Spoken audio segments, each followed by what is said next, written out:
ঘরে নিজের হাতে তৈরি যে কোনো জিনিস যেমন বিশুদ্ধ হয় তেমনই হয় দুর্দান্ত স্বাদের।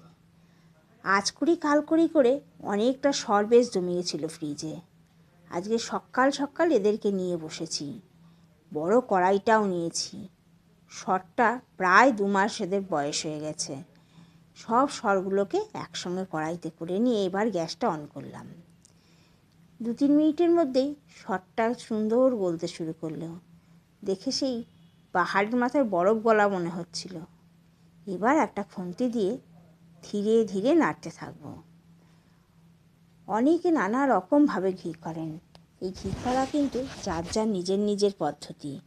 আমি করি আমার মা যেভাবে করতো ঠিক সেইভাবে। এতে হাতেও লাগে না বিশেষ, আর কোনো রকম ঝামেলা করতে হয় না। এই জন্য এটা আমার খুব ভালো লাগে। এই যে নাড়তে নাড়তে এবার কাঠের হাতাটা নিয়েছি, একদম ঘন এসেছে, আর ফ্লেমটাও দিলাম কমিয়ে। এবার কিন্তু ধীরে ধীরে ঘি বেরোতে শুরু করে দিয়েছে।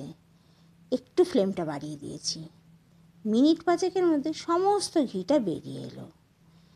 আর আমিও তৈরি হয়ে গেছি একটা শুকনো কড়াই আর নেট নিয়ে। ঘিটা এবারে ধীরে ধীরে ছেঁকে ছেঁকে তুলে নেব এই হাতাটার সাহায্যে।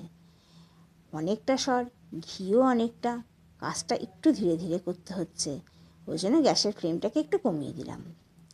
দেখতে দেখতেই কড়াইটা আমার প্রায় ভর্তি হয়ে এলো। আর খাড়াটার অবস্থা ঠিক এটাই হয়েছে।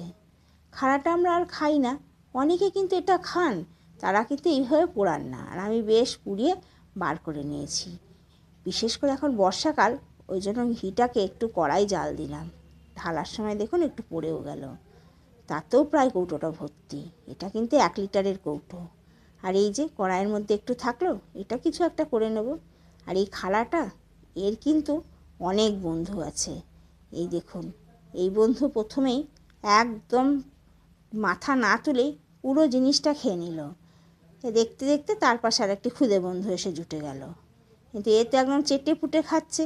খুদেটি কী করবে, দাঁড়িয়ে দাঁড়িয়ে থেকে বসেই পড়েছে। এবারে যাওয়ার সময় একে একটু গুঁতো দিয়ে তুলেও দিয়ে গেল।